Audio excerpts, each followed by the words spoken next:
And hi, Jon Stewart. Hi, Joe Rogan. What's going on behind you? What is all that jazz? Oh, it's all when my kids were younger, this is their I'm in the attic. Oh. So when they were younger, came up here with their cousins and doodled, and then I got kicked up here. It's my office now, and I'm here with the bunny and the guinea pig and the rat. Hey, man, so I miss you. I miss you on TV right now. I really do. This is a perfect time for you. It's kind of crazy that you're not hosting that show anymore. But there's so many people doing that conversation. You know, I really did burn out. Like I felt like it's just redundant. You know, the nice thing for what you do is you get to curate and kind of be more active in to follow your own rhythm for it. I was really tied to that rhythm of the 24-hour news cycle. Right.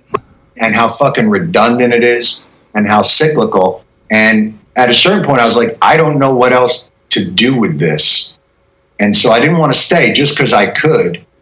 I just done it long enough. And so I thought, well, it was just time. I thought like the audience needed a fresh perspective. I needed a fresh perspective. Like I just felt done. Like I was more mad about shit than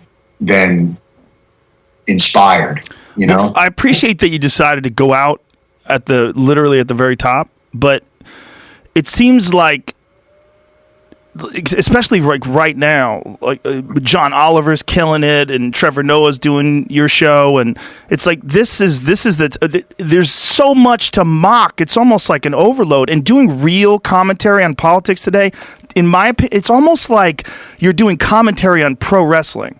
Like this is a rigged game, and you're out here pretending like this shit makes sense. Yeah, it really is. You're right.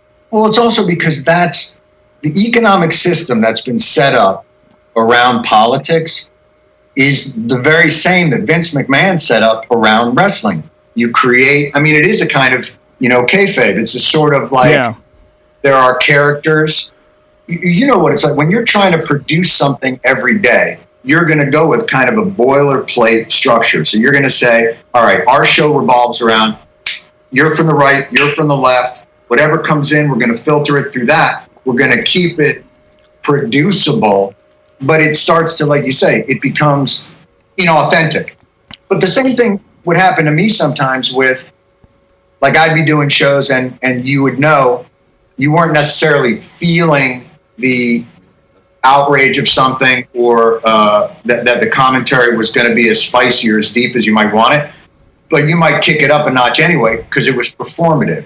And I always had to fight that instinct to not give into the gravity of like what was expected of well, it's such a tightrope to walk because you're commenting, you're doing comedy on something that's actually serious, and it's great to mock the ridiculous aspects of it. But really, like if you're doing the Daily Show right now, like we really are in a legitimately troubled time. Like it's not like a troubled time of 10 years ago or 8 years ago. Like this is a real troubled time. No, and I think as that builds up, it becomes harder and harder. But I can recall, people will say sometimes, and look, I think there's a certain nostalgia that people view my time on the show as. And I'm not being self-deprecating. I just mean, when you walk away from something, I think a kind of nostalgia about how, I took a fair amount of shit while I was there. And, but the point is like Charleston happened when I was hosting that show, Ferguson happened, the Iraq War happened, 9/11 happened, like Jesus. These types of things were always, and what would happen is you started to feel like you were expected to say something profound about it. And knew that you didn't really have that in you at times, or just that's a bar that was beyond, you really did just want to help your staff get through it more than anything else. And so these events would come up, and the weight of feeling like you had to say something meaningful in that moment for people, because that's the role that either they had, let you know that you had in their lives, or that the show kind of took on. became kind of difficult to navigate because the shit is so cyclical. Like, man, I could go back and do you my 10 War on Christmas bits year when that shit would flare up. But like at a certain point when things like Charleston would happen or Eric Garner, like I had nothing in the tank comedically. Like all I could do was stare into the camera and just express sadness and helpless. It's like, you know what it is? It's impotent rage at a certain point. You rage against it, but over a period of 16 years, if you feel the thing you're raging against grow stronger, right? And kind of collapse on top of you and you not make headway, nobody likes to piss in the ocean. Yeah. Or you like it, but at a certain point, if that's your job, I think people began to look at the show like it was supposed to change things. And that's a hard place to be for a comedy show. Well, it's because you're reasonable. And there's not a lot of that out there, I mean, like legitimately. And like the people are like, please, you do it. Look, people are begging for The Rock to run for president. This is how desperate we are. People have asked me to do it. Look, I'm a fucking bona fide moron. You don't want me running anything. You certainly don't want me running the country. And if enough people have actually asked for that, you just know there's a feeling of desperation in the air. And when you were running that show and you were doing great comedy about real shit, and as this real shit compounds and piles up and it doesn't seem to have any effect on this real shit, all this great comedy, after a while I can understand why it would start to feel like, what am I doing here? Like, how long do you know what is that guy's name who was doing The Resistance? The guy was in the basement of GQ. Keith Olbermann, sorry. Keith Olbermann. Yeah. Sportscaster. Yes. And yeah. Little Unhinged, right? He was doing this thing in the basement against Trump, and he's like, it's just days from now when Trump is going to be arrested. And I could feel that this was also kind of what he was doing. Like, he was trying to make some sort of an impact, but it just kept not working. It kept not working. Right. It felt thirsty. Yeah, and it's still all chaos. And he's like, fuck this. And then he just walked away from it.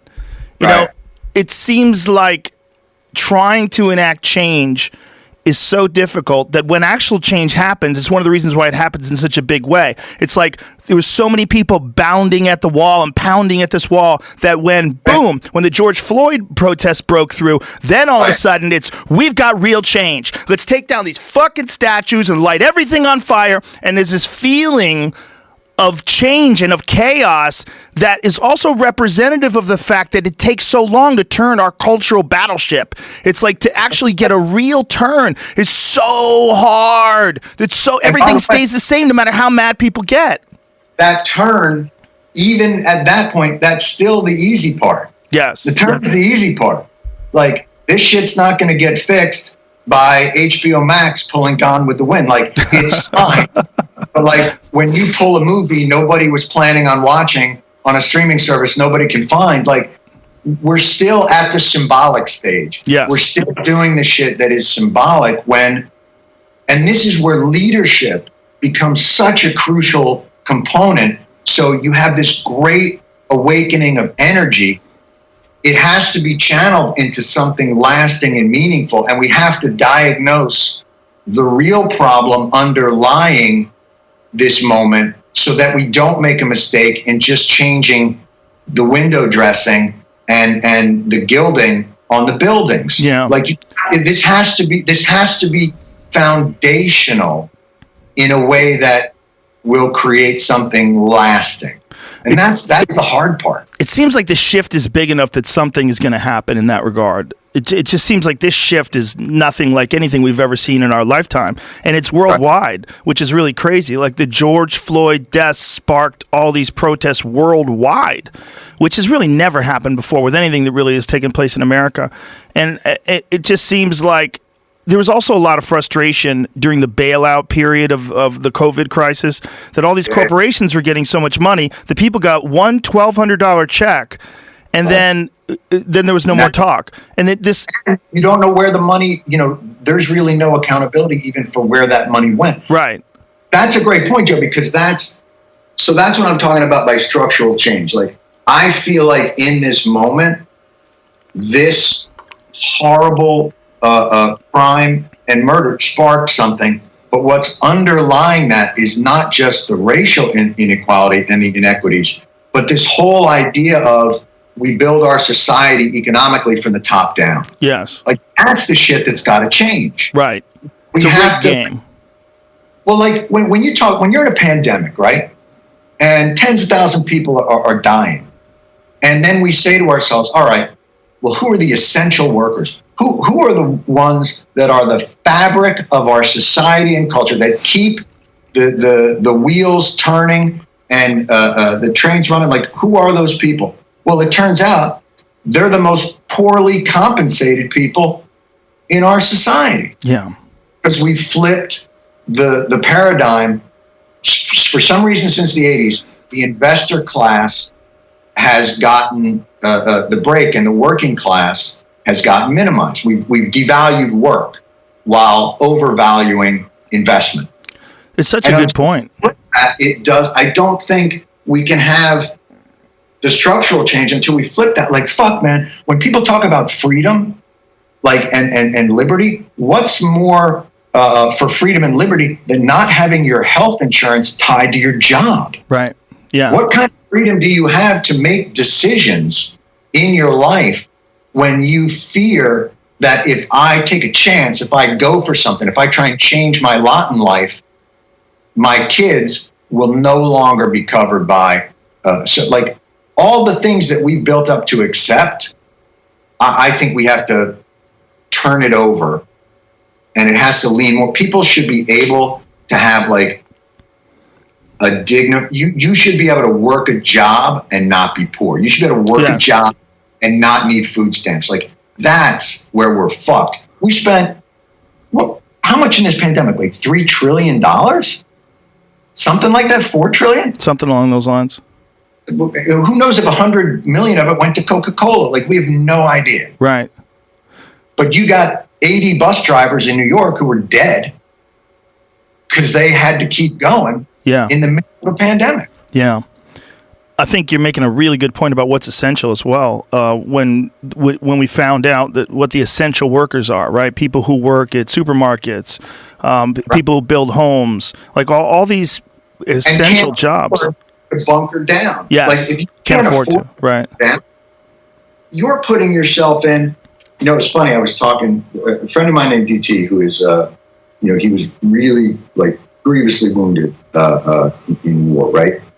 And we were talking about like coronavirus, and I was like, I feel like I'm in fucking danger when I go out. And he goes, yeah, welcome to being downrange. Like, you know what I mean? Like, it's just not. It's not something that we as Americans would ever consider our lives. We're really sheltered in a lot of ways to what a great vast majority of the world faces, but also what a vast majority of our own citizens face in terms of having lives that they feel are built on sand as opposed to granite.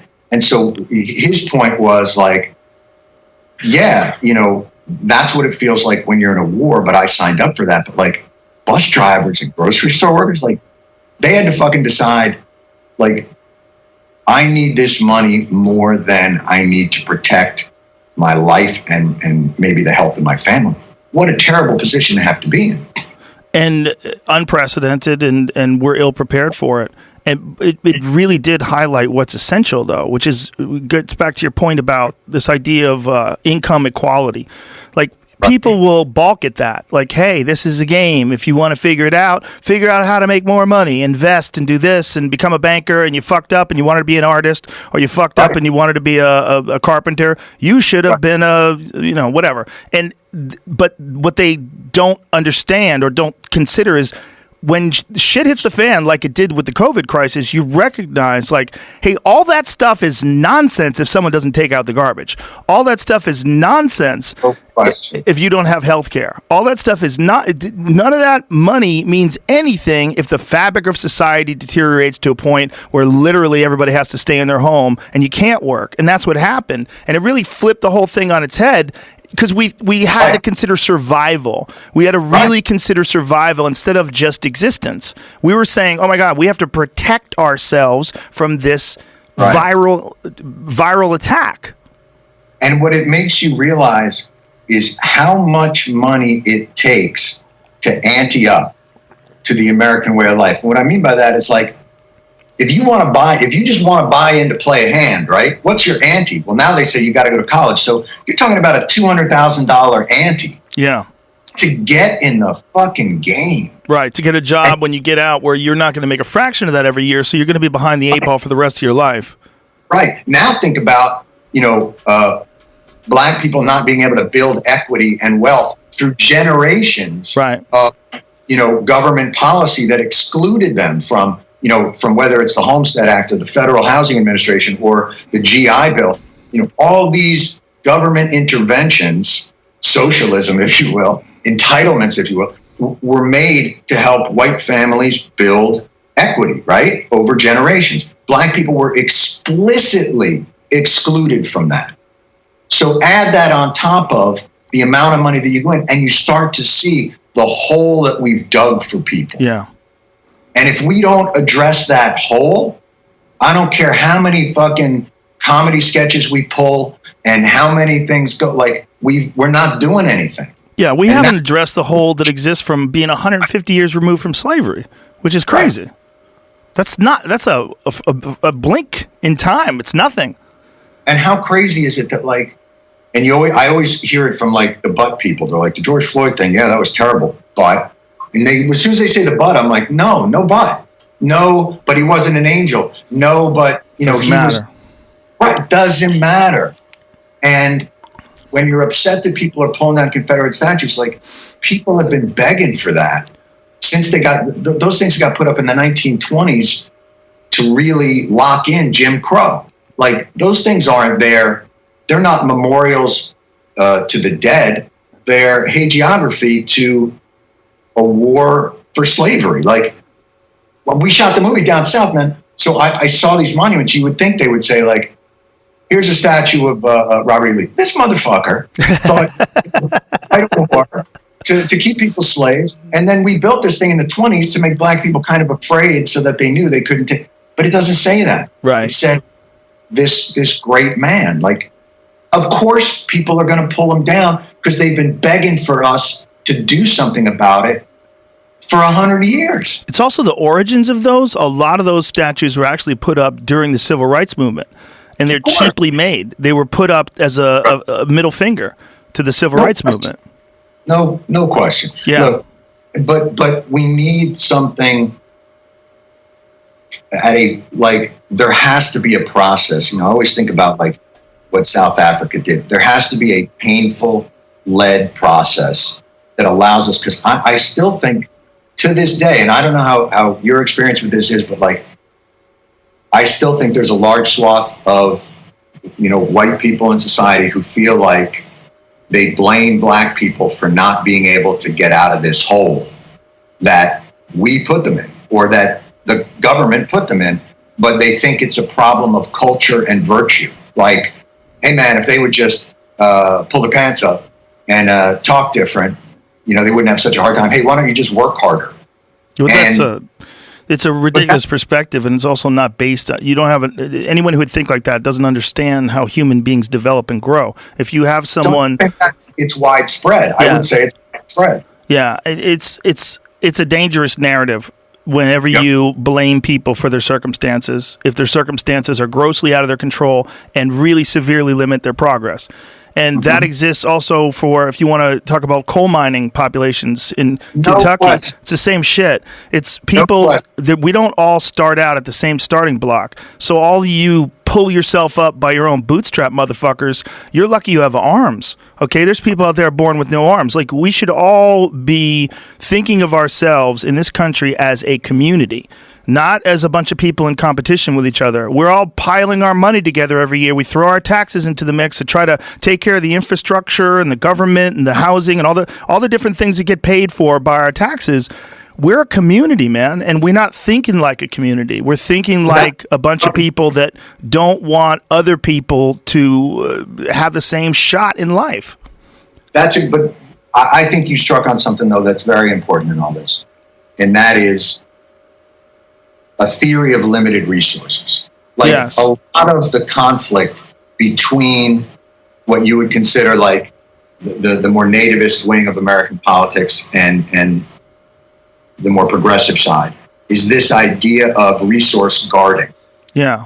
They're gonna take. I work my fucking ass off. I play by the rules, and they're gonna take all my labor, Right. and they're gonna pour it into these people. And I do think we have to address that idea that like we're here to build equity. Let's all get together, and the project of this next generation is to build a stronger foundation, a granite bearing for everyone to stand on, so that there's a few people standing on Mount Everest and everybody else is in sand and quicksand. Isn't the way that we run the society. And think of these programs not as entitlements, but investments. If we invest in dignity of work shit and start building that up, well, food stamps and welfare start to go away. Yeah. Because we're building something more substantial. We built a great middle class in the 50s for white people. We have to do the same now for the country, and also reassure, people who are resentful of that they're not being left behind either. That nobody is saying, and your lives are fucking cake. And it's not like it's going to change your life that much either, man. This mentality that, Bernie Sanders, like when I was a supporter of Bernie Sanders when he was running, I got pushback from people that were like, so you want to give your hard-earned money, more of it away to the government, and you think the government is going to solve this? My perspective was, if you just looked at it this way, if you could give, let's just get crazy, if you could give 25% more money to taxes, but the world would be 50% better, right? Wouldn't you want to invest in that? Like, I understand that people are check to check. I understand. But if people like me, people that earn a good amount of money are the ones who are going to be hit the hardest. If you wanted a better world, wouldn't you be willing to invest some of your money into that better world? And if that money goes to making sure that no one has to do this in the future, and that we develop this these better communities in these places that have been fucked for decades, you don't want that? You don't want a better world for your children? You don't want a safer world? What do you want to do? Die with all this money in the bank? Like, it's crazy. It's a question of, when you look at the greatest anti-poverty program we've ever put in place, it's Social Security. Now, the flip side of that is what they'll say is that the problem with some of this is they don't trust the mechanism by which that money is going to be invested, right? Of course. Because they've been sold, to some extent, a little bit of a lie that this trickle-down theory. So every administration that comes in is going to stimulate the economy. They all do it. We don't have a free market. The Fed right now is driving so much money into stocks. You're talking about zero interest rates, negative interest rates. Right. They're driving everything away from bonds and savings, so that the stock market, which for some reason we've come to look at like a pulse oximeter of the nation, which it's not. It's, oh my God, we lost 300 Dows today. Like, we've come to look at it like it's our temperature. Yeah. And so everybody's going to stimulate the economy. So let's look at what Trump did. So $1.5 trillion tax cut, right? Overwhelmingly, though, it went to people who already have a shit ton of money. And then we cut the corporate tax rate from 100, I think it was 35 down to 21, right? Supposedly, they were going to reinvest it, but they mostly did buybacks. So they're increasing their investor wealth through that as well. So you're talking about trillions of dollars of stimulus, right? That are just going to that same theory. Take those $1 trillion and let's invest. Let's stimulate the economy, but not from up there, from down here. Let's take that and fucking Marshall Plan our country and build it so that it's sturdy on the legs. You're a fighter, sturdy on the legs. If you're not sturdy on the legs, you got nothing. My idea is we should get Dick Cheney involved, and we should hire Halliburton to fix up the inner cities like it did all the places we bombed in Iraq. Give him some no-bid contracts, pour that money back into the community, I mean, But I'm joking about Halliburton, but it is a business. There's something there. Well, I had a thing, we're trying to do this thing for veterans from Iraq and Afghanistan who've gotten sick from burn pits. Are you familiar at all with burn pits? No, what is it? So in the Iraq War and the Afghanistan War, I mean, this will go back generations, but in Iraq and Afghanistan, a lot of the hired contractors to dispose of the detritus of war, they would build these sometimes 10-acre, 20-acre pits. Everything would go into them, from mess waste to hazardous materials to computers to everything. They light it with jet fuel and they burn. So now you got guys that are downrange that are also they're basically camping out in a toxic waste dump, right? Oh, and air incinerator. So they come home and you're starting to see pulmonary issues, cancer issues. These guys they're dying. Yeah. And they have to advocate against the government. So we're trying to put together, working with this team coalition, Wounded Warrior groups and people, VSOs and groups like that, to address this legislatively, similar to what was done for the 9/11 community, right? So I thought, because it's always about money. We always have money for war, but we almost never have money to pay for what are the absolutely could have seen coming a mile away consequences of what our veterans face when they come back, right? We don't take care. When they're out of sight, they're out of mind. And so my idea was, you have all these profiteers, Raytheon, Halliburton, all these groups, make them kick in 10% big, a contingency in war, so that when these guys go home and the government backs away, there is money there to take care of what is the natural damage that's done to these people in the name of fighting for our country. So that they don't, and their families, these people have to become their own lawyers. They have to go in front of medical boards, and they have no support. Their families are oftentimes caring for them, whether they have health issues or traumatic brain injury or other kinds of invisible wounds, and they're kind of hung out to dry. Yes, not kinda, very much so. Right. The UFC had a program back in the day where we were working with the Intrepid Center for Excellence to work with traumatic brain injury patients and to raise money for them. And we were doing this UFC Fight for the Troops to raise money for it. And what got me sick was, how is it that we have to do this? Like, how is it that this isn't something that's taken care of in the budget, clearly in advance? You're blowing people up, and you're not preparing for people to come back injured. You're sending young, brave women and men to die for their country or risk severe brain damage, and you don't have enough money set aside to treat them when they return. I'm like, that's insane. Everybody thinks that soldiers come back and they've got health care for life. No, they don't. No, they don't. You've got a 5-year window, but if you get something that they deem was not service related, so you could have been sleeping next to an open air burn pit. There's a guy in Texas we work with his wife, Rosie and Leroy Torres, who's literally like, his case wouldn't be, they denied his case in front of the Texas Supreme Court. Yeah, it's evil. This evil, absolute intention to deny health care. And it goes all the way back to Desert Storm. You remember the whole to Vietnam. Yes, there are people who are still fighting the government over Agent Orange, right, and still being denied. Yeah, but it's bonkers. It's crazy, and the depleted radiation sickness that people were getting from the Iraq War, right? And the guys that went, that K2 base, that was in, I think it was Uzbekistan, and it was a toxic weight, like. These soldiers literally had like irradiated tar on their boots, sick as shit, and they can't get, there's Blue Water Horizon. I'm telling you, like or inevitably, and they're always told the same thing.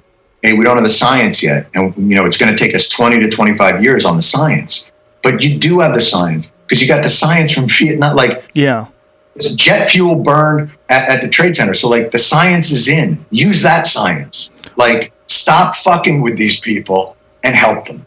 Yeah, the jet fuel burn at the Trade Center is another excellent example of first responders, right? That were terribly sickened, and many of them died because of the fumes, and people in the surrounding areas. In fact, Donna Summers died of lung cancer, and she lived near there. Yeah, I don't doubt that it's related. It could be related, but it's many people did.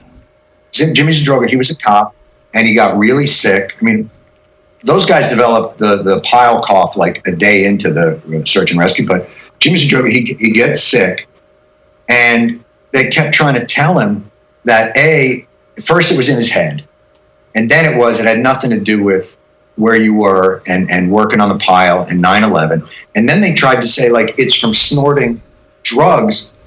They fucking, ruin this man's reputation as he's dying. He dies. They do an autopsy in his lungs. Everything you could possibly imagine from a pulverized building. Jesus. Asbestos, limestone, cyanide, gas. Like it was an utter disaster. And they just keep fighting people. And they're doing the same thing to these veterans now with the burn pits.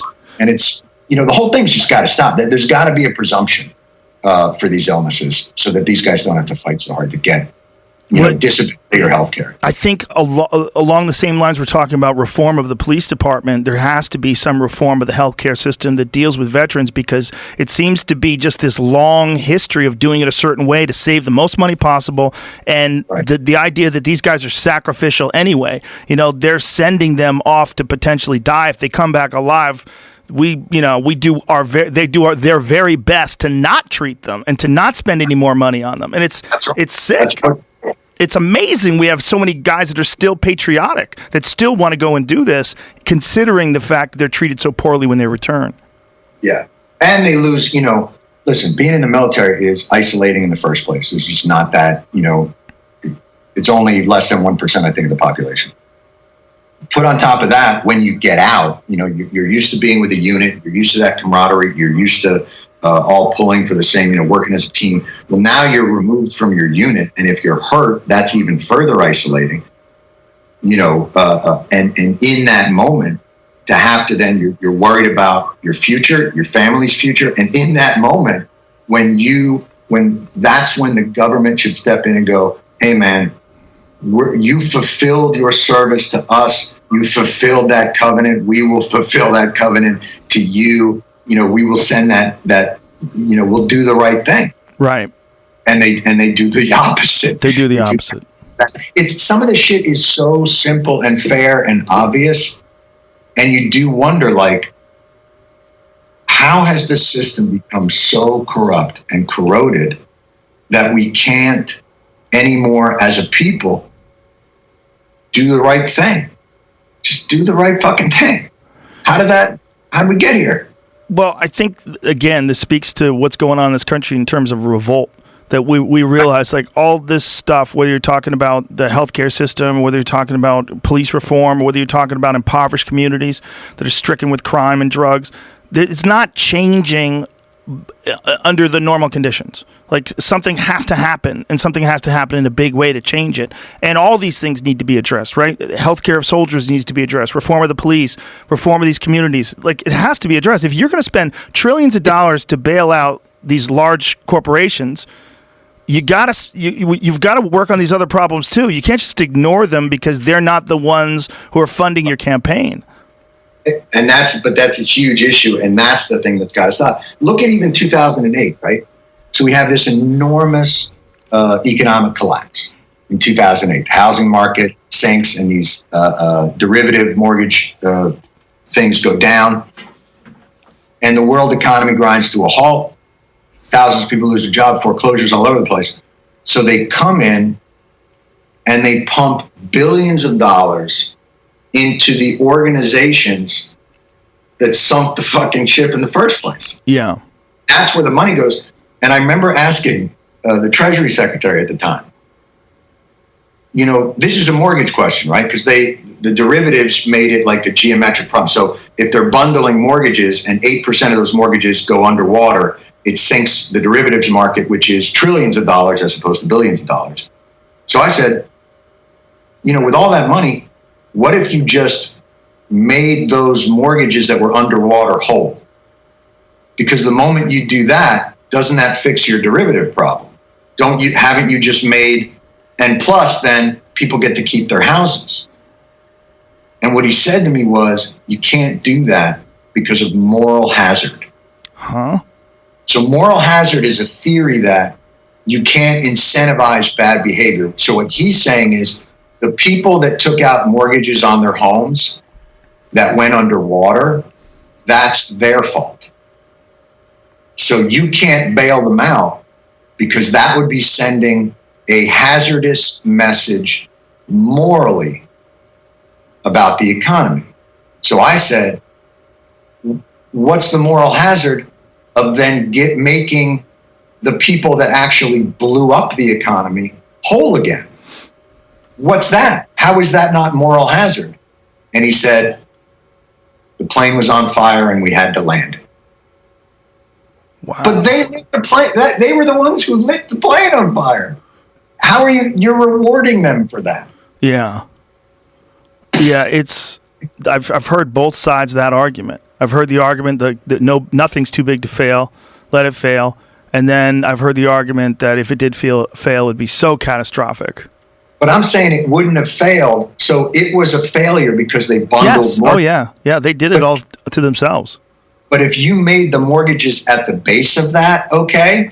So let's say 10% of the mortgages were underwater. So let's say you had a $200,000 mortgage and now the house is only worth $150,000. So instead of giving $1 million to AIG at the top, give $50,000 to that mortgage, bring it into line with its value. Suddenly that thing's not underwater anymore. It's like putting ballast into a ship that's sinking. Put the ballast in, the ship comes up, rather than just saying, all right, we'll buy you another fucking ship. That almost seems too logical, though. That's right. That's kind of part of what's the problem with all this.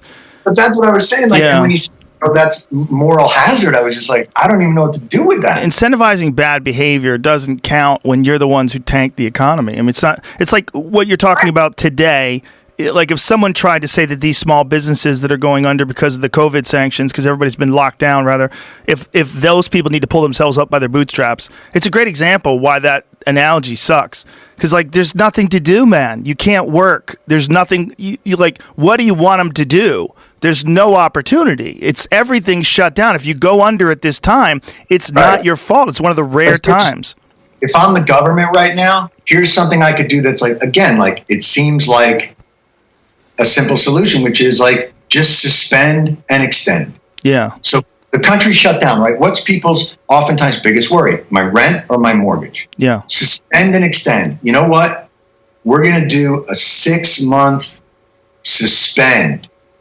Nobody is going to pay. And if the landlords need to be helped out, that's where we'll focus. We'll make sure that the landlords don't go under from having to pay too much in taxes or having to pay too much in repairing. But attack the problem at its core, which is people's insecurity about they're unemployed, they have to still pay the rent and their mortgage or other bills. Let's take a big chunk of their nut. Oftentimes for people, mortgage and rent is one of the biggest nuts. Just fucking say, like, because clearly we have the wherewithal and the money. We're suspending and extending. Everybody, like, give people a chance to breathe just for a moment. And for the landlords, I'm not trying to dick them over, like, give them some kind of rent, a real estate tax break or some operating expense. Keep everybody, you know what? It's almost like you're a patient on a ventilator. Like, let's just keep everybody fucking alive. Yeah. Till we get past this moment. Because they keep saying, well, we got to reopen the economy. We are the economy. Right. There is no, corporations may be people, but corporations still can't catch COVID. We can. So I don't understand why they don't do something that seems simple and addresses like a real concern, grassroots on the floor. Again, you're speaking too logically. I think it's such a difficult time too politically, because the ideas get segmented into left or right, right? Like even the ideas of how to address COVID, how to address the economy, how to address all the everything becomes politicized, and it's I mean, that's terrible. That's unfortunate. Yeah, it's really unfortunate because, well, it's even, it shouldn't be that way, and I'm not sure how it started that way, and it's really unfortunate. There's got to be more emphasis on testing, and there's got to be more emphasis on showing people how to keep their immune system healthy, and then recognizing people that can't do that and doing what we can to protect them. You're going to wear a mask now. Yeah. Joe Rogan's saying, he's saying out loud, I'm going to wear a mask now. I've always been, I was fucking with Bill Burr to try to get him to rant. People think I'm really serious about that. I was like, what, are you going to wear a mask? And I see Bill over there steaming. I'm like, here he goes. Here he goes. Like, I wear a mask whenever I go out in public because it's the law. And I don't want anybody yelling at me. But also, though, when you... It's a side note. I get tested all the time, too. What's on a side note, what? How great is Burr? He's the best. I love him. He's so funny. He's so funny and so prolific. But here's the thing that I almost love even more. He'll just send me like a video of like a great drummer that he loves. Oh, yeah. I took it up, but he's really good. But I just love that dude. He's so good. He's great, and I love getting him wound up. That's what I was doing with the whole mask thing. And people think I was like really arguing you shouldn't wear a mask or you're a bitch. God, but that's also the problem with sound bites on Twitter. Yeah. It's, it exists. It's the content factory. And, anybody that creates content, then that goes out into the world. And look, they're looking for eyeballs too. And that's why I always feel like I take shit, but I can't complain about it because that's part of the game. Right. That's part of the game. It's what I do for a living. So like when people say political correctness, it's overwhelming. I just say like, hey man, it's just other people pushing back and getting to say their shit. And that's exactly what they should be doing. The internet has democratized, outrage.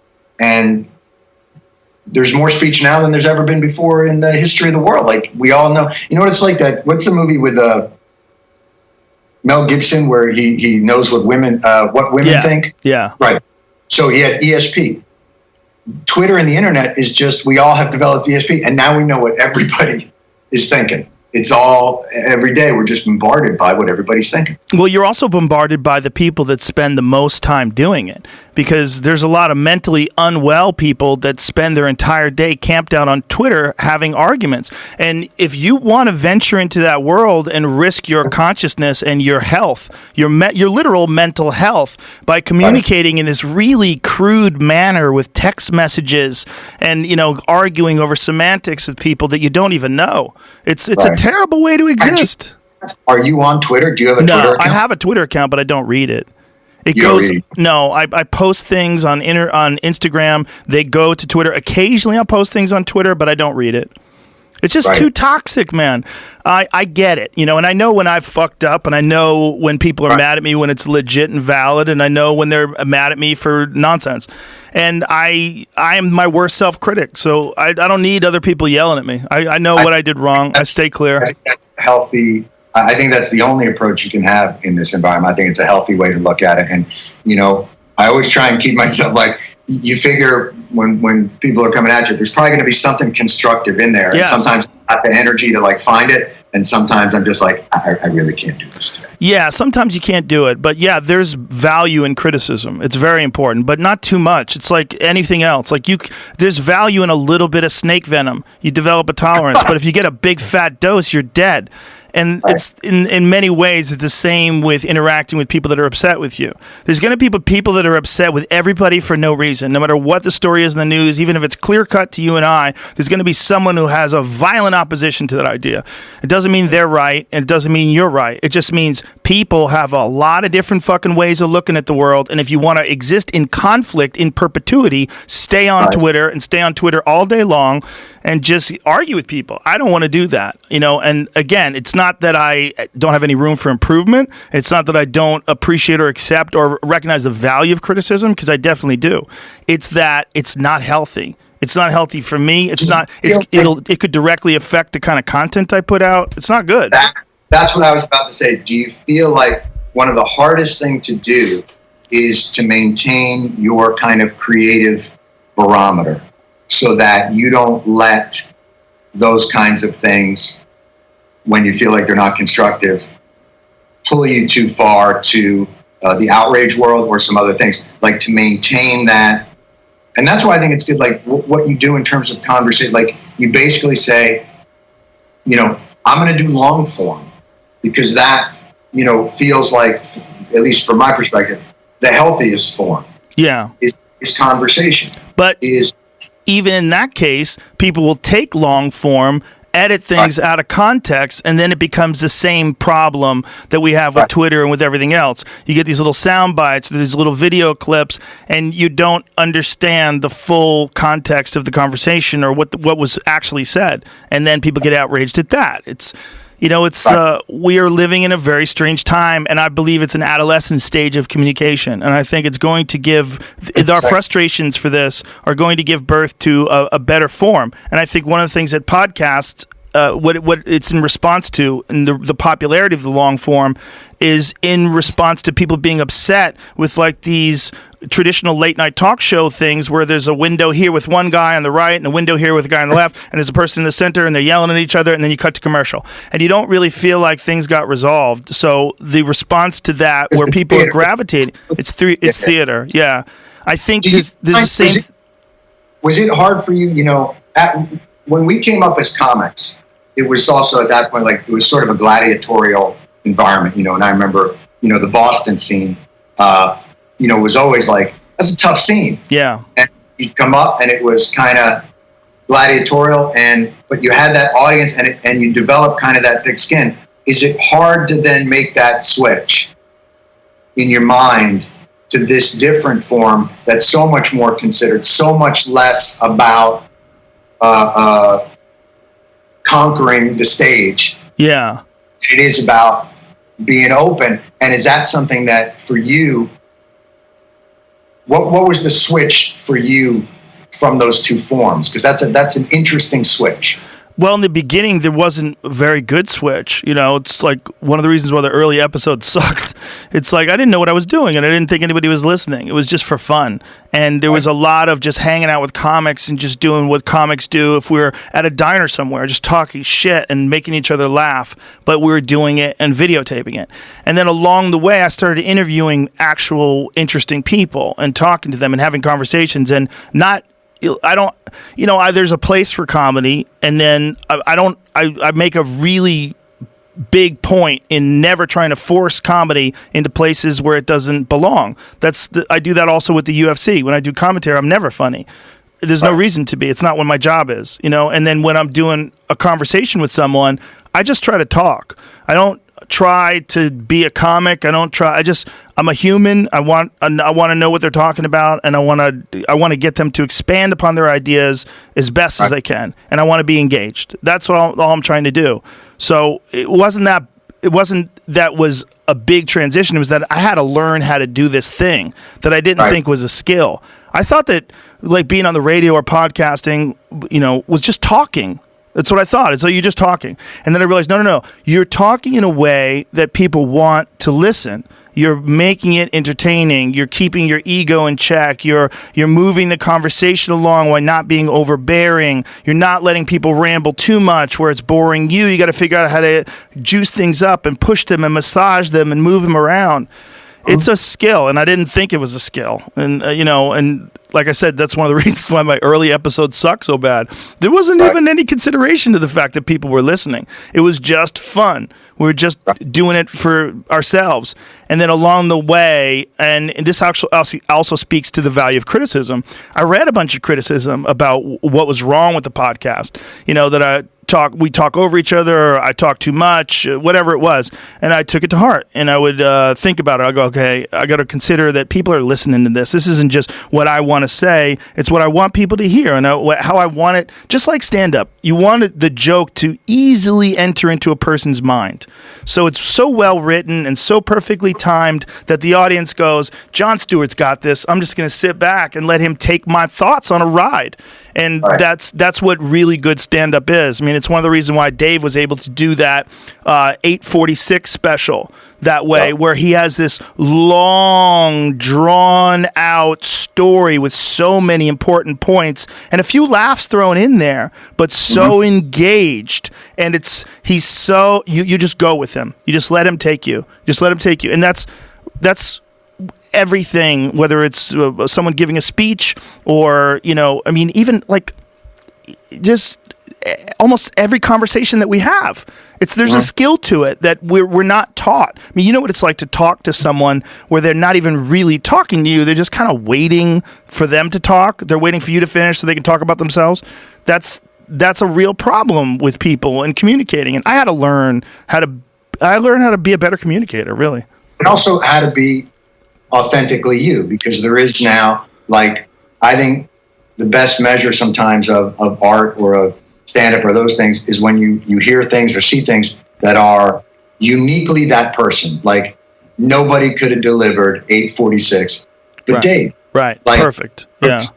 It's just authentically, uniquely him. Your voice that you develop authentically, uniquely. And that's a hard thing to develop. It's funny because I feel like that's what stand-up helped do for me. Because when you do that in front of an audience, even I'll give like Boston as an example. When we'd be working Knicks, you do that run of Knicks is like the Framingham and the other ones, but you go to the one in central Boston first. And I can remember I hadn't played the room before, and I was a young comic, and I'd just done Letterman, I think. I'd gotten a big break. And so the guys at Knicks booked me on that run to be a headliner, my first run on those Knicks properties.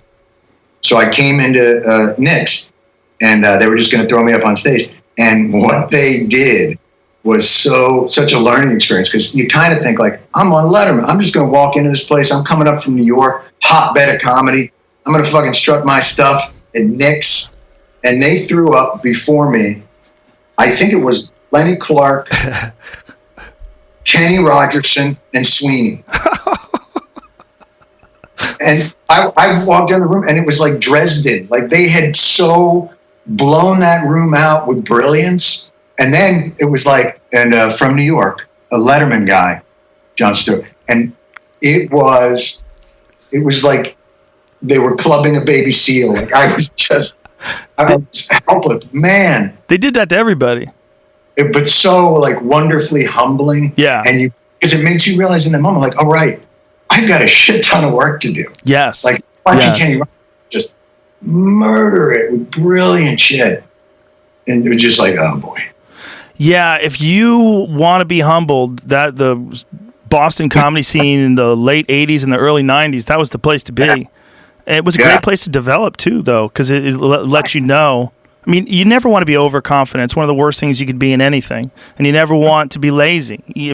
Especially when you're delivering something to people that are actually paying to see you talk, right? Like, man, there's such a important connection that you have to those people. You've got to do the work. It's got to be your best version. And if you're not doing that and they know you're not doing that, they get angry at you. It's the anger that an audience has towards a comic that's bombing is very difficult to describe. Like, they're mad. They can do that too. They can talk too. Like, why the fuck are you talking? Like, if you're not on, and there's real valuable lessons to that as a comic coming up that you do apply to whether it's podcasting or hosting any kind of a show. Yeah, no, there's a fragility to it. And if you don't stay on top of it, the energy of that room, it is a bear that will get up and walk out of the room if you're not careful. But it's interesting also, though, now, so you're known now. Stand up when you're known versus stand up when you're not is also a different experience, because you walk into a room when they know you, and there is, you don't have to be as sharp if you don't want to, because of that. And that's a discipline as well, to kind of make sure that you're not coasting on maybe some goodwill that they had for you based on something else. That's very dangerous. That's one of the reasons why the Comedy Store is so important, because when I go there, it's not my crowd. It's my crowd and, right. Anthony Jeselnik's crowd and Ali Wong's crowd. And like, there's a lot of people there coming to see everybody. And you're going on after all these murderers. So it's when you're in that kind of an environment, you sort of have to dot your I's and cross your T's. You got to do the work. Right. Are you still really involved? Because for me, once I started the show and once I had kids, like, I don't really get to the clubs anymore. So it almost feels like old timers day when I show up. Like, showed up, he's gonna, but I wish I could get out there more. And every night it'd be like 8 o'clock, and I'd be like, oh shit, I should just drive up to the city and go work the cellar. And then my wife will be like, Bachelor in Paradise is on. All right.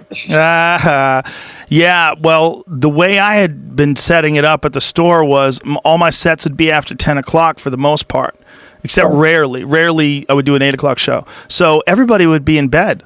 So I'd leave my house, and my set wouldn't be probably until 11. So I'd leave my house, and everybody would be asleep. And it was perfect. And that's also my favorite time to write, too. I would come home from the store, and everybody would be asleep.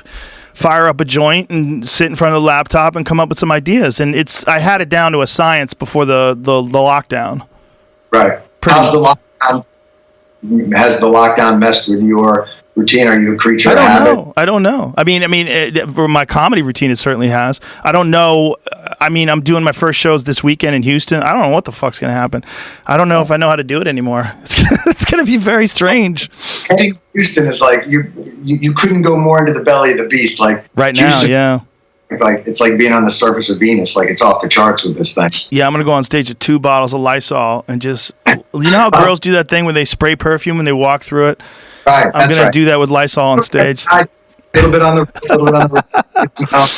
I mean, I think it's really critical to strengthen your immune system, and I do a lot of things to do that. And I think that that's something that people need to really concentrate on. And I really wish that our elected officials were talking more about that and having speeches with doctors and doing the opposite. You remember Michelle Obama tried to put kale in something, and everybody was like, "What the? I'm sorry, we're going back to tater tots. Fuck that. We're going to think that." And you're like, "Wait, all she's trying to do?" Yeah. I mean, just the science on vitamin supplementation and how critical it is for your immune system, particularly vitamin D, that could literally save lives, and that knowledge is not secret.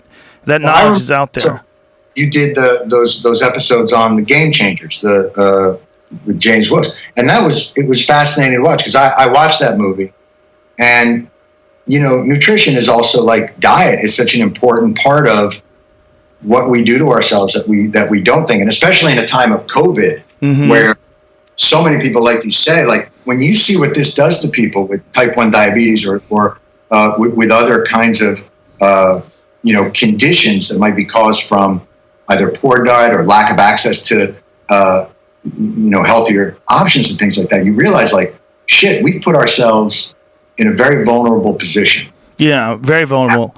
With how we eat. Andrew Schultz had a really good point. He said this pandemic highlighted the vulnerabilities both in our economic system and in our health system, like the way we are as human beings. Who's vulnerable? The obese people with diabetes, older folks. I mean, it highlights all these issues where we really need to concentrate on for the future. If you want more people to survive this, there are strategies that can be implemented, and we really need to talk to people about just being normal stuff, being well hydrated, making sure you're not dehydrated, well rested.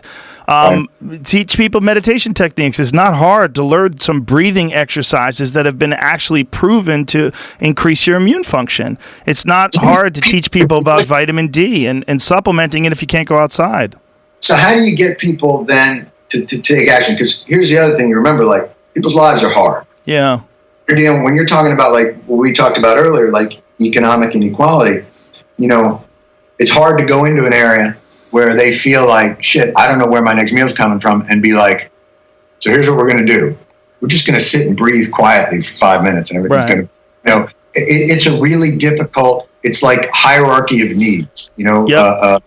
How do you work into the idea that those types of theories are actually important to the betterment of and the stability of the larger part of their life when they're fighting so hard just to stay afloat? Yeah, that's an interesting point, and I think what you have to do is it has to be, first of all, told by people who are doing it successfully. So people that are doing it, that maybe were struggling with their immune system and turned it around and got healthier, those people are the ones that the people that are in a bad position right now, they really respond to when it comes to, there's an emotional connection with. If you see some guy who's on the cover of Men's Health magazine, he's ripped and he starts talking about fitness, you're like, get the fuck out of here. I can't relate to you. I'm never going to look like that. But if you see someone who is in the situation that you're in currently and they turned it around. You already look like that. Well, not me, but listen, I've been working out my whole life. I've never stopped. But if someone is fat, I'm talking from their perspective, and they see some guy who's really thin and chiseled, then it's not going to make sense to them that they could ever be like that. But if they see someone, there's a lot of really fantastic photos and Instagram and Facebook pages online where you can get inspiration from someone who actually stuck to a diet, actually stuck to an exercise routine, and then speaks really well about how much it improved the way they feel, their emotions, their depression, all the aspects of their life. And that's, I think, one of the more, David Goggins is a great example of that. I use him all the time because he's this incredibly inspirational guy who is a Navy SEAL. And at one point in time, he was 300 pounds. He was drinking milkshakes. And he puts those pictures of himself on Instagram all the time just to let people know, hey, I'm not some alien. I'm a person who is weak just like you. I was lazy, I got fat, and then I figured out how to train my mind to be disciplined, and I figured out how to be happier. And I think that that's really important for people to see that we're not in a static state. We're all in a constant state of improvement and growth, hopefully, or deterioration if you're not careful. But does that, the thing that I worry about those sometimes is, similarly to economic distress, does it make a person's health be a function of their virtue? Does it take something that is beyond a lot of people's control? That isn't that a little bit of hey man, if you just pull your pants up, you could do it. No, it's not. It's what it is. Way. I know what you're saying, but it's not. Yeah. It's I did this, and I can show you how I did it, and maybe you can do it too. That's what it is. We don't have to look at every success as somehow or another thumbing in the face of people who can't achieve a similar goal. But but there are enough people out there that can, that we should concentrate on that, because I think it'll have a significant improvement on the overall health of us, again, as a community. And I think this is really how we have to look at the United States and human beings on Earth in general. We have to look at each other as a bunch of people that could very well be neighbors. We're a community. And if you're my friend and you were fat and you were willing to listen, and I used to be fat too, and I can tell you, hey man, this is what I did. I stopped drinking soda. But there are people that are. I mean, I understand the point there, and I'm an advocate for plant-based stuff. I think it's a healthy way to do it. But obviously, eating is such a personal experience that I hesitate to ever impart that in any other way. But I just feel like sometimes for people, it's almost more debilitating for that mentality of, this is how you do it. You just got to get your shit together and go through this way. I do think you have to present more options, but know that it's maybe more complicated, and people can be overweight or whatever and be healthy. It's not necessarily, something that's corrosive to them, but. Well, it is, though. Being overweight is necessarily corrosive. It's not healthy for anybody. It's less healthy than being at an optimal weight. That's what's important. It gives you some sort of a burden. Whether that burden is sustainable is debatable. Maybe for some people it is, for some people it isn't. Look, some people can smoke until they're 90 and they're fine. Other people get pancreatic cancer like Hicks and die in their 30s. It depends wildly on the person. But the idea that you can be fat and you can be healthy, I think, is a dangerous narrative, because you're telling people, listen, don't improve. You don't have to. You can be healthy and be obese at the same time. But the medical science does not really support that. The more weight you lose up to a certain point, but if you get to a healthy body mass, your body works better. It's really simple. It doesn't tax your immune system as much, doesn't tax your heart as much. It's better for you. It's better for your joints. Right. It doesn't mean that we should ignore people that are overweight and pretend that that they're not worthy or they're not good folks. That's what it is. I have a very emotional reaction to that because I feel protective. You're nice over people, and I think you're a sweetheart. It's great. That's a good thing. No, it is. It's the reason why you're thinking like this is because we're talking. Right. We're talking about people doing well, and you're like, fuck, what about the people who can't do well? Let's reach out to them and offer them an olive branch. And yeah, I get it, man.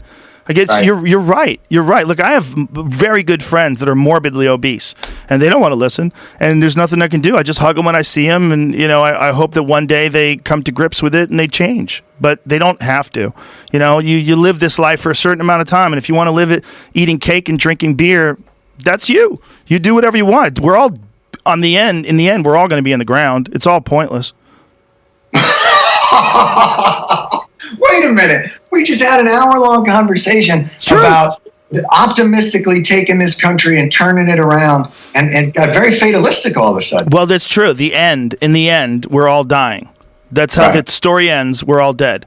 So the story, what I don't want people to do is suffer, and I want people to feel better while they're alive. And I think that's something that's missed in the message of health improvement. It's like you will actually have a better experience on Earth, and it'll help you mitigate stress. It'll help you have better relationships because you won't be burdened down with a lot of like anxiety and stress that literally comes from a physical release of energy. I look at the body like a battery, and I think that some people's batteries are just overflowing with corrosive material because they never exert it. They never blow it out. And a battery is a bad analogy, but there's a certain amount of physical requirement I think your body has. And if you don't give that body that physical exertion, it doesn't feel good. We've evolved to hunt and gather and build homes and survive from predators, and we carry around all the burdens in our body of this past, and there's no getting around that. And you can either deny it and just deal with all the tension, or you can exert your energy, find some way to calm your mind and live a life that's better. Let me ask you a question then, because now I'm wondering, because you're talking about sort of evolving to a place where your body, and like when you had James on and he was talking about plant-based, do you have moral qualms about meat, or do you not? Like you said, we're hunters and that, like, is that ever an issue for you, or is it purely a health issue, or is it? There's both things. There's a health issue. There is a moral qualm with factory farming. There's not a moral qualm with hunting, because I know the reality of the life of a deer. If you don't kill that deer, it's going to die a horrible death from a wolf or a coyote or a mountain lion or whatever the fuck gets a hold of it. It's going to freeze to death. You can either die quickly by the hand of a person, and you will respect that life, and it'll nurture your body and the bodies of your family. Our problem is a disconnection more than anything. And let me tell you something. When the COVID lockdown happened, I got more requests from friends and more requests for information about hunting and gun ownership. How do I protect myself, and how do I feed myself, and how do I grow food? Those were three really big questions that I kept getting from people. It's funny. I have such a different perspective on it in terms of just the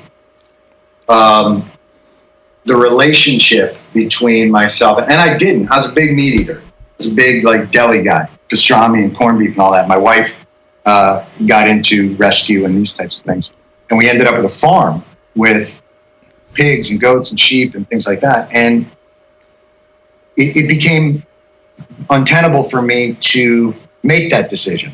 That decision of I think you'll be better off if I kill you.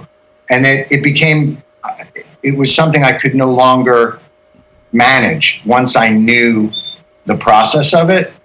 And it's been a very hard process for me. It's only been about 4 or 5 years. How is your health? I mean, I'm an old Jew, so baseline, pretty much, we don't age well to begin with. How old are you now, John? We age a bit like avocados when you leave them out. I'm 57. I'm 52. So we're in similar boats. Similar boat. Yeah. But I mean, it's hard to know. I feel good. You know, if you look at markers like cholesterol or blood pressure or those things, it's better. But like you say, I don't know enough about how the body processes to know if I feel better. The numbers say I'm better. But, you know, genetics, I'm sure, plays a part in it as well. But the funny thing is, like, I don't even think about it anymore. Like, I just don't even think about it anymore. Well, once you get into a custom, and once your gut biome changes, you know, you really get accustomed to whatever you're eating, good or bad, unfortunately. And that's one of the reasons why people have such a hard time quitting sugar and bread and pasta and things along those lines. So your body just craves it. That's what it wants. When you start eating healthier food, your body does crave that. You can go off of meat and still be incredibly unhealthy. Like, you know, you can be vegan and just exist on Lay's potato chips. Right. You know, Yeah. So it is, you know, and it's a tougher road, and the world is certainly not, it's not built for that. And it certainly feels a little bit of a narrower lane that you have to do. And I also think it's an incredibly emotional topic. Yeah. Like, very little that's as emotional and personal as what people put in their bodies and how they eat and what they do. And I'm always very respectful because I got no leg to stand on, man. This is what I'm doing. It feels better for me, but I always say, like, but it's such a personal and individual choice, and everybody's got to do for themselves. The only thing I would say is, like, I do think it's important for people to get educated on it, to read up on, like you say, factory farming, or what might be the, you know, nutritional costs of it, or what are some of the things that are in it, or what maybe is it going to do to our immunity when, you know, we use so many antibiotics in the meat production. That's the only thing I say is, like, try and educate yourself to how your meal gets to your table. That's why I'm a huge advocate for, like, local farming and agriculture, because those are the people that are just growing their food and they're bringing it to your table. And I find that incredible. But I also I try not to take a position of judgment on people because I feel like that's unfair. Well, I think that's very wise of you, and I think that there's a lot of people that share your position on animal death, and I think that's one of the more promising aspects of laboratory-created meat, as long as it can be done in a way that's actually going to be healthy for us. It seems like there's some real science behind that, and they're very, very close to releasing that on a large scale, so it would be actual meat that doesn't come with death, which is really fascinating. Oh, really? Yeah. You're talking about, like, the one that they had, I saw, like, it's a tank. And he pulls out, it's like $20,000 for a chicken breast. Did that. Yeah, it was really expensive at one point in time, but they've gotten it down to a burger now. Like, they can actually make a burger out of this stuff. And they feel like as this technology improves, essentially flesh, when it's not if you could still have the part of meat that you like, but it came without death, do you think you would make that switch, or is that something that? Well, I certainly would with domestic animals. The difference between that and hunting, there's a conservation aspect of it. One thing that leads to protection of wildlife habitat is actually the money that comes from hunting tags and hunting equipment. There's that. There's also the type of relationship you have with your food when you actually work very hard and hunt it and kill it is very different than buying food from a store. And I would say in a similar way, growing. Whole Foods. When you go to Whole Foods, sometimes you really got to stalk that. You know, there's a lot that goes into the trip to Whole Foods these days. Yeah, it's hard to find a good parking spot. That's right. Yeah, I get it. Growing your own food in your backyard is very satisfying too. And I would say to people, like, that's a micro microcosm, like it's a very micro form of what it feels like to hunt an animal and then eat it and feed your family for, if I shoot an elk, I eat it literally for a year. So one animal death equals like a year of my meals. And, there's also the moral high ground position. I think a lot of people love to look at the moral high ground of eating vegetables and only eating vegetables as being a superior way to live their life. And that's a good decision. I understand where you're coming from. I understand that there's people that look at life very differently than me. They maybe don't have the sort of fatalistic perspective, even though it's respectful. I have a very fatalistic perspective when it comes to just all organic organisms competing for resources and for life. These animals, I've run into them when they've killed each other. I've seen animals that have been taken out by other animals. I've come across their bodies torn apart by wolves in the woods. It's a wild, wild thing out there, man. And I think we're so insulated by it in our culture of today that it's one of the reasons why veganism and all these things are becoming so attractive. I would hope that along with that, we're going to be nicer to each other, that we're going to grow to be a kinder human race. I really hope that. Yeah, because I think it's about consideration. For me, I think there was a certain part of consciousness that I never ascribed to animals to some extent. It's funny because I always thought of myself as, I love animals. I've always had dogs and cats, and you find a bird with a broken wing and you stick him in a box, and 2 weeks later he flies away and you're a hero. But I never really ascribed like individuality to them, and I think that was the change for me, was interacting in an individual way with on your farm. On the farm. Yeah. And, I always told my wife, once we named them, but it's fun. Yeah. You watch them, like they'll play, and it just changed my relationship to what I wanted it to be with animals. And it just made it untenable in that moment for me. But I truly understand like that is a really individualized, personalized experience that I made. And like I say, I would love it for people to make that connection, because I think it's profound. There is something about that connection for people that when they do see it, it's funny, I'll talk about the pigs and they'll be like, what they just eat everything? You're like, no, they're really playful. They're smart. They're like dogs. You do belly rubs. Yeah, but that was shocking to me. I didn't know that. I just thought, it's like a blob. Again, but they're beings. We're talking about nature, John, and there's nothing natural about a farm. That's part of the problem. It's an animal prison, and they're domesticated because we give them food and we kind of remove the natural fear that they would have of any, eyeball facing forward predator, which is what we are. What's interesting about too? Their health. Like having our farm with sheep and goats and pigs, and they're all rescues, is like having a nursing home. Like you can't believe the fragility of factory farmed animals. Like they are born to be sick, like pneumonia, like genetically designed to gain too much weight for their legs. It really is, the island of misfit toys. Like they've genetically modified or done whatever they've done, and the health of these animals that are in our food supply, that are mainstay of our food supply, is really suspect. Yeah, that's why the nursing home. Yeah, that's why I prefer hunting. If you're eating an animal that's a wild animal, you're eating an athlete. They're sinewy and thick, and they're strong, and they've survived, and they're so much more nutrient dense. When you're talking about factory farmed animals, you're talking about, factory farmed animals is the worst version of what human beings are capable of. They were capable of ignoring suffering to the point where we lock them all in warehouses. Their piss goes down in a tunnel and fills a small lake up. And they've flown over these places with drones. It's horrific, right? The pig farms in particular, they're horrific.